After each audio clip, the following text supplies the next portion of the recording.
وعدے کی بات کر رہا ہوں۔ دنیا نے امام حسین کی داستانیں کربلا کی بہت سنائی، اور ہم بھی سناتے رہے اور سنتے بھی رہے۔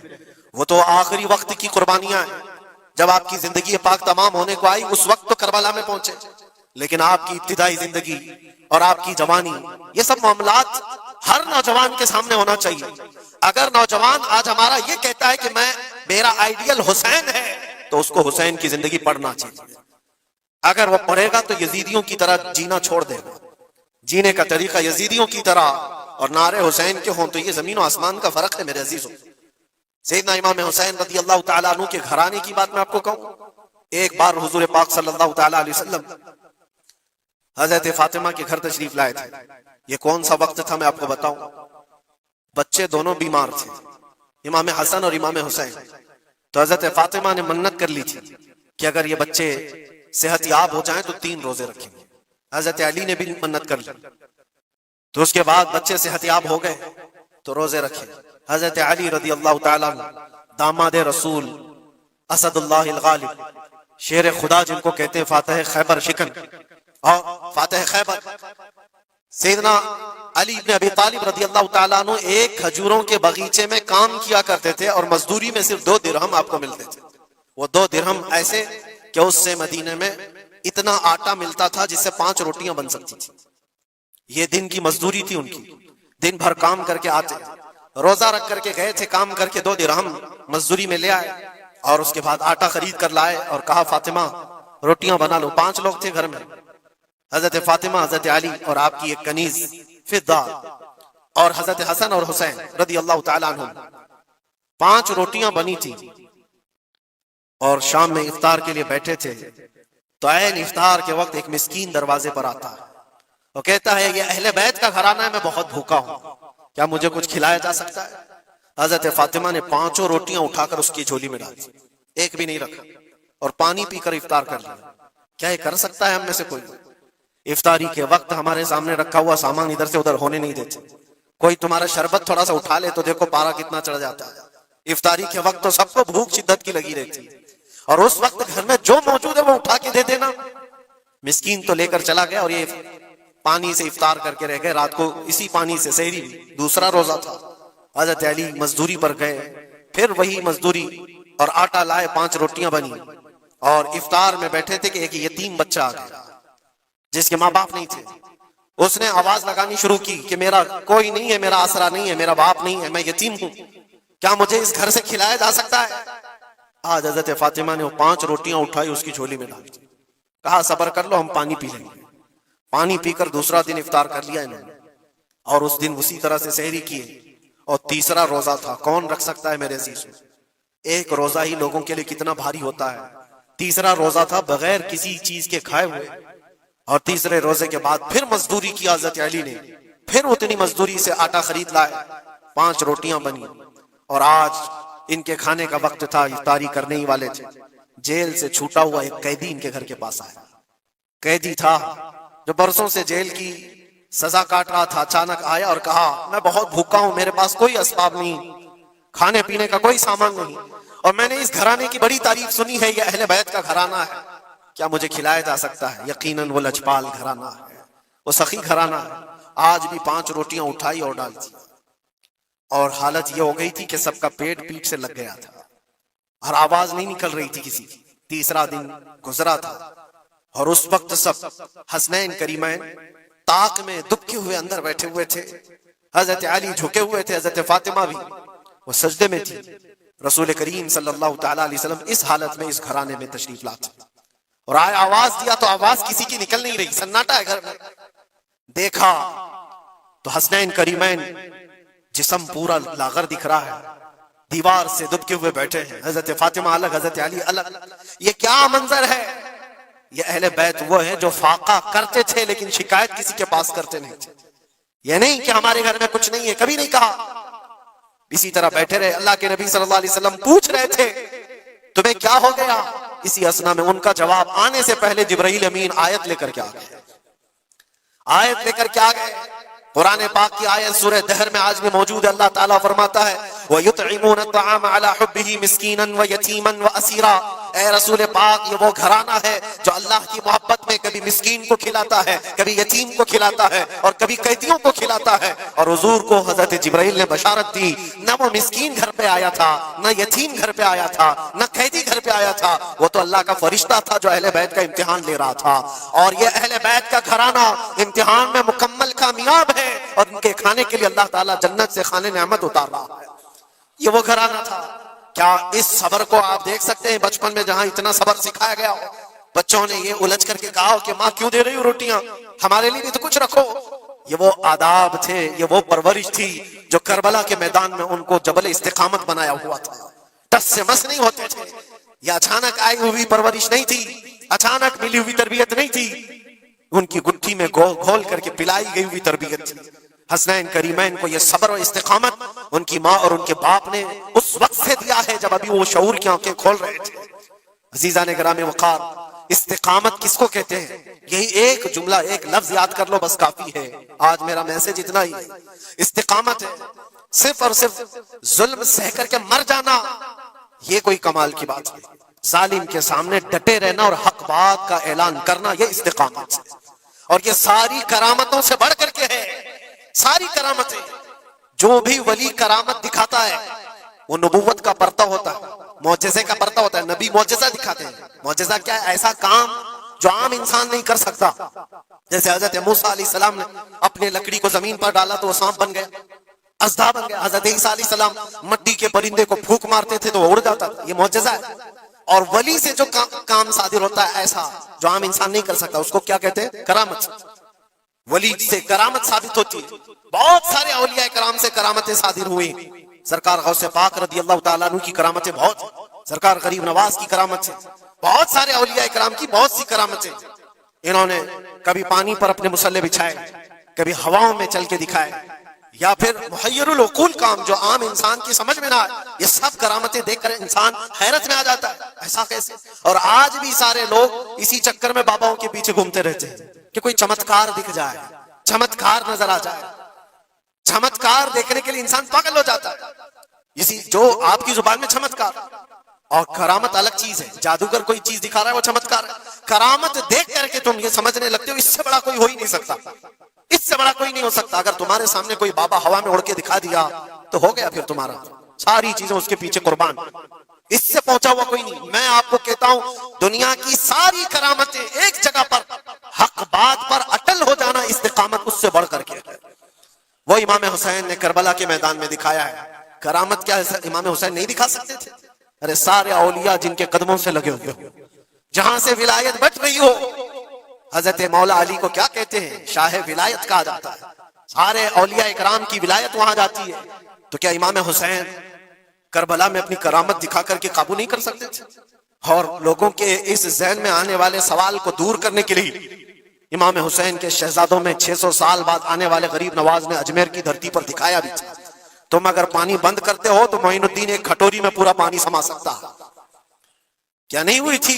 انا ساگر کا پورا پانی ایک کھٹوری میں سرکار غریب نواز کے حکم پر نہیں جمع ہوا تھا، اور آپ نے چھوڑ دیا تو پانی پورا چلا گیا۔ وہ 600 سال بعد آنے والے غریب نواز جو امام حسین کی اولاد میں سے اتنے سالوں بعد آنے والی اولاد میں یہ پاور ہے، یہ طاقت ہے، تو حسین کے ہاتھوں میں کیا طاقت ہو سکتی؟ ارے دریائے فرات تو ان کے قدموں سے لگ کر کے بہتا اگر حکم دیتے۔ لیکن امام حسین رضی اللہ تعالیٰ عنہ کرامت سے اگر وہ معاملہ حل کر دیتے تو ہم جیسے نکموں کے لیے آئیڈیل کون ہوتا؟ ہم جیسے غریبوں کے لیے آئیڈیل کون ہوتا؟ وہ تو بڑے لوگ تھے، متقی تھے، پرہیزگار تھے، رسول اللہ کے خاندان سے تھے، انہوں نے کرامتوں سے ان معاملات کو حل کیا ہوگا۔ لیکن ہم جیسے لوگ اس زمانے میں اپنے دور کے یزیدیوں سے لڑنے کا وقت ہوتا تو ہم کون سی کرامت دکھاتے؟ اسی لیے امام حسین نے قیامت تک آنے والے مسلمانوں کے لیے کرامت دکھا کر کے اس میدان کو فتح نہیں کیا، استقامت دکھا کر کے۔ یہ میسج تھا کہ اے مسلمانوں، جیسی بھی بڑی طاقت تمہارے سامنے آئے ڈٹے رہو، جمے رہو، اور مرنے کا خوف نہ رکھو۔ اگر کٹ جاتے ہو، مر جاتے ہو تو کوئی فرق نہیں پڑتا، کیونکہ رب تبارک و تعالیٰ نے پہلے ہی قرآن میں گواہی دے دی ہے وَلَا تَقُولُوا لِمَنْ يُقْتَلُ فِي سَبِيلِ اللَّهِ أَمْوَاتٌ بَلْ أَحْيَاءٌ وَلَكِنْ لَا تَشْعُرُونَ۔ جو اللہ کی راہ میں مارے جائیں انہیں مردہ نہ کہو، وہ زندہ ہیں، تمہیں اس کا شعور نہیں۔ اور وہ زندگی تو آج بھی ہم دیکھ رہے ہیں، آج بھی ہم دیکھ رہے ہیں، اسلام زندہ ہوتا ہے ہر کربلا کے بعد۔ کیا یہ نہیں دیکھ رہے؟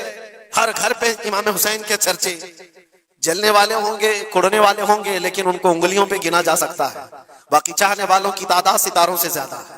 امام حسین کا جھنڈا آج بھی اسی طرح لہرا رہا ہے۔ سچ بتاؤں میں آپ کو، کبھی آپ کو اتفاق ہو تو ملک شام کے دمشق میں بھی جانا، جہاں پر 3 سال یزید کا دربار لگتا تھا، وہ بھی اپنے وقت کا خلیفہ بنا ہوا تھا، اور اس نے جو اپنے دور خلافت میں، اپنے دور حکومت میں ظلم ڈھائے وہ تاریخ میں رقم ہو چکے۔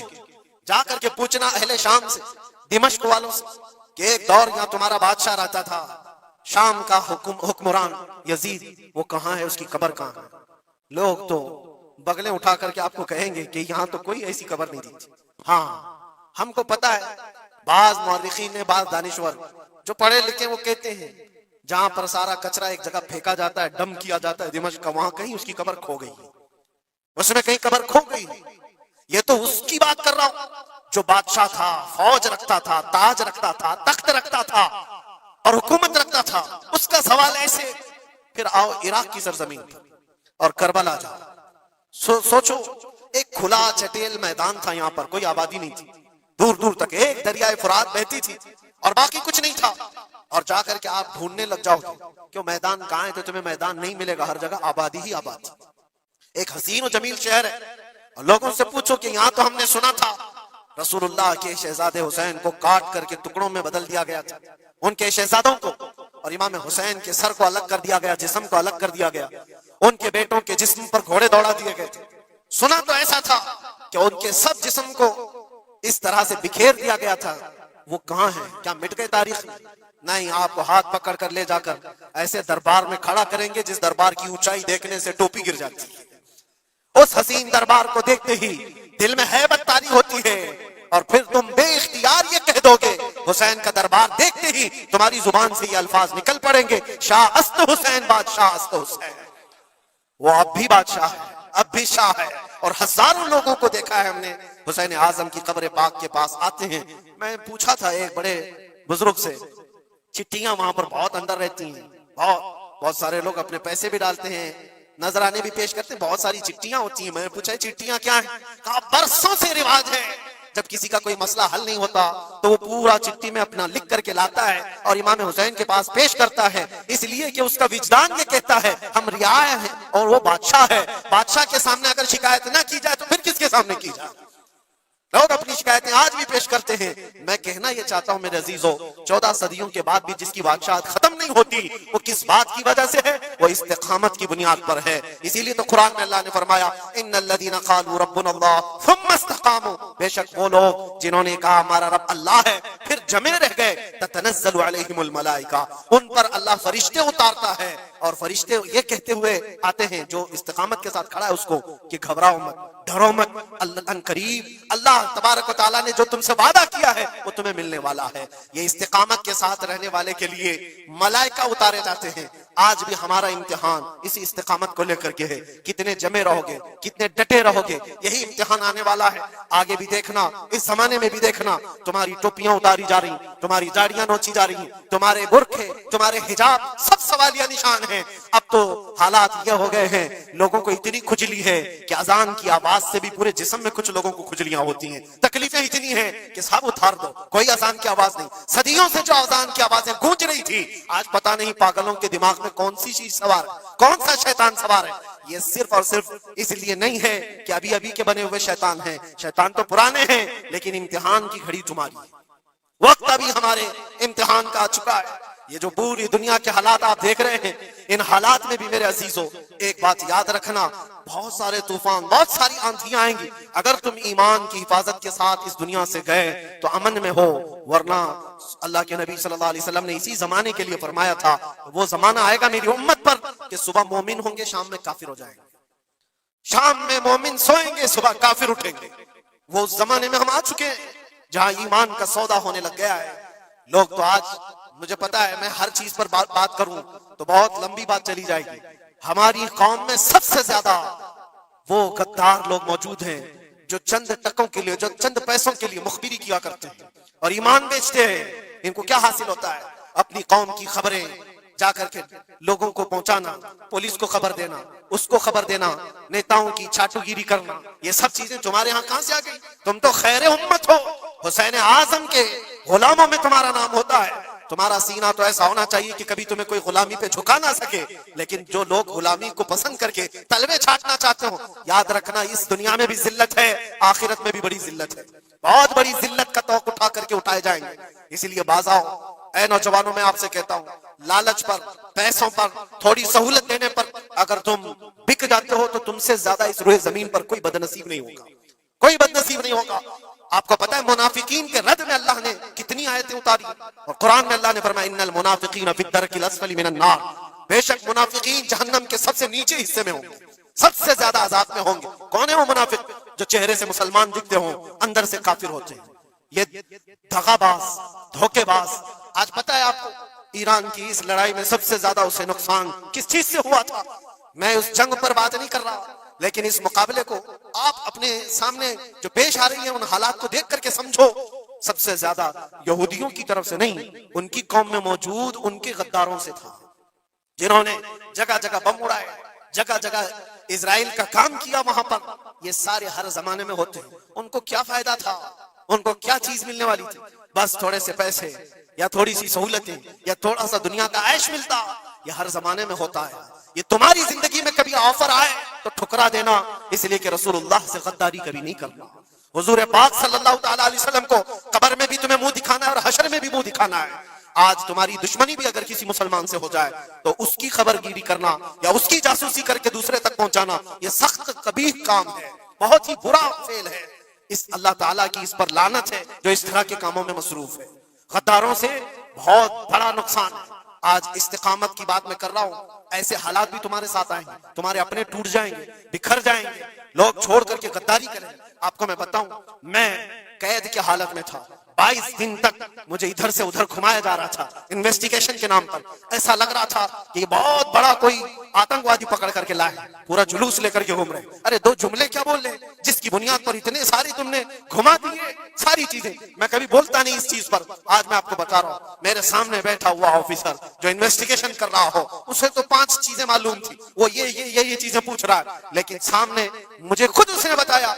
تھوڑی دیر کے بعد میسج آتا ہے، پھر میسج آتا ہے، پھر میسج آتا ہے، اور وہ ہنس رہا ہے اور کہہ رہا ہے مفتی صاحب یہ دیکھو آپ کے فلاں حضرت نے میسج دیا، آپ کی اس تقریر کی کلپ ان کو بھیجی ہے، یہ بھی پوچھو ان سے، یہ بھی پوچھو ان سے. مجھے سب پتا ہے، میں کبھی اس چیز کو اظہار میں نہیں لاؤں گا، لیکن اس کا انصاف اللہ کی بارگاہ میں ہوگا، اللہ کی بارگاہ میں فیصلہ ہوگا. اور جب رسول اللہ کے دربار میں ہم کھڑے ہوں گے تو دیکھنا ہم کس کے ساتھ ہوں گے اور تم کس کے ساتھ کھڑے رہو گے. دیکھنا اس بات کو. ایک بندہ رسول اللہ کی عزت کے لیے کفار و مشرکین کے نرغے میں بیٹھا ہو اور تم اپنی روٹیاں سیکنے کے لیے اس کے سامنے ہماری جاسوسی کرتے ہو اور اس سے کہتے ہو کسی حالت میں چھوڑنا مت، کسی حالت میں چھوڑنا مت. اور وہ لوگ جانتے ہیں اور وہ کہتے ہیں آپ گھبراؤ مت، ہم تو اپنا پروسیس کریں گے. اور ایسے لوگ ہمارے پاس بہت سارے ہیں جو بھیجتے رہتے ہیں، ہم تو اپنا کام ہی کریں گے. لیکن میرے عزیزو، وہ کام اپنا کر رہے ہوں گے لیکن دل پر چھریاں چلتی ہیں. یہ کون سے لوگ ہیں؟ کس نبی کا کلمہ پڑھے ہوئے لوگ ہیں. تمہارے لیے رسول اللہ کی ناموس بھی کوئی معنی نہیں رکھتی، حضور پاک کی عزت بھی کوئی معنی نہیں رکھتی. اس چیز سے آج پوری قوم پریشان ہے. بڑی بڑی جنگیں اسی لیے ہاری جاتی ہیں جب قوم کے اندر منافقین موجود ہوتے ہیں. آج اس چیز کے اپنے دل کو بھی پاک رکھو. ہم نے تاریخ دیکھی ہے، ٹیپو سلطان یوں ہی نہیں مرے تھے. ٹیپو سلطان کو انگریزوں کے ہاتھ میں دینے والا بھی غدار موجود تھا، مسلمان تھا. یہ ساری غداریاں آج جو آئی، کتنے تو ایسے ہیں پہلے ہی سے جا کر کے کہتے مسجد میں یہ ہو رہا ہے، مسجد میں یہ ہو رہا ہے. یاد رکھنا قیامت کے دن تمہارے چہرے کالے ہوں گے، اللہ کی بارگاہ میں پکڑے جاؤ گے. وَمَنْ أَظْلَمُ مِمَّنْ مَنَعَ مَسَاجِدَ اللَّهِ أَن يُذْكَرَ فِيهَا اسْمُهُ وَسَعَىٰ فِي خَرَابِهَا. اللہ فرماتا ہے اس سے بڑا ظالم کون جو اللہ کی مسجدوں میں اللہ کا ذکر کرنے سے روکتا ہے؟ اس سے بڑا ظالم کون ہے؟ اور وہ سب ظالم آج دیکھنے کو آ رہے ہیں. بہرحال خلاصہ کلام یہ ہے میرے عزیز، ہم حسینی ایمان رکھتے ہیں اور حسین کی طرح اللہ کی بارگاہ میں دعا بھی کرتے ہیں کہ مولا ساری قربانیاں ہو جائیں مگر ایمان کا سودا کرنے کی نوبت کبھی نہ آئے. رب تبارک و تعالی ہماری یہ حفاظت فرمائے کہ ہمارے جسم کے چھتڑے ہو جائیں مگر مولا تیرے حبیب پاک کی عزت اور ان کی محبت